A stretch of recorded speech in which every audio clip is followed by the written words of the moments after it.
নমস্কার, আমি আপনাদের সজল ঘোষ।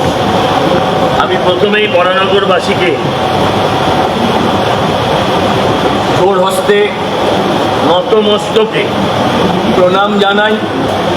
তারা আমাকে যেভাবে আশীর্বাদ করেছেন, আপনারা আমাকে যেভাবে আপনাদের ভালোবাসায় আশীর্বাদে ভোটের মধ্যে দিয়ে ভরিয়ে দিয়েছেন, আমি তার জন্য কৃতজ্ঞ এবং আমি প্রতিজ্ঞাবদ্ধ যে কথাগুলো দিয়ে আমি বরানগরবাসীর কাছে গিয়েছিলাম, আমি আজ আপনাদের প্রতিনিধি নির্বাচিত হওয়ার পরেও আমি আপনাদের প্রণাম জানিয়ে আমি আপনাদের কাছে আবার মনে করিয়ে দিচ্ছি, যে কথা দিয়েছিলাম সেই প্রত্যেকটা কথা অক্ষরে অক্ষরে পালন করতে প্রয়োজনে যদি আমার নিজের জীবনকে সমর্পিত করতে হয় আমি তাই করব।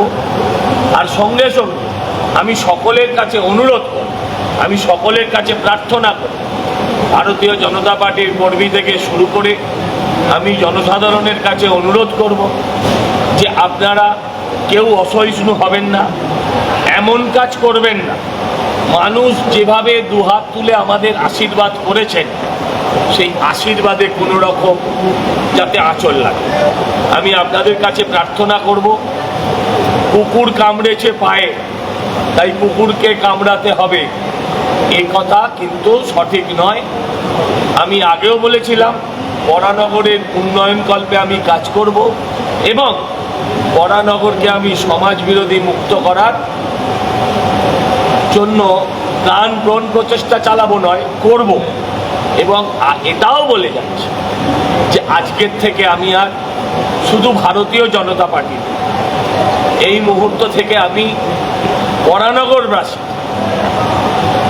একজন দাস হয়ে তাদের সেবায়, তাদের সামাজিক উন্নয়নকল্পে, তাদের নাগরিক পরিষেবা আমি কাজ করতে চাই।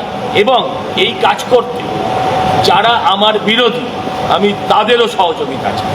আমি তাদের প্রত্যেকের কাছে যাব, তাদের প্রত্যেককে আবেদন জানাবো যে বরানগরকে গামলানো, বরানগর একটা ঐতিহ্যশালী একটা শহর, সেই বরানগরকে তার ঐতিহ্য এবং আইন শৃঙ্খলা শান্তি সর্বোপরি যেগুলো বলে মানুষের কাছে আমি ভোটের আবেদন করেছিলাম সেগুলো আমি ফিরিয়ে দিতে বদ্ধপরিকর।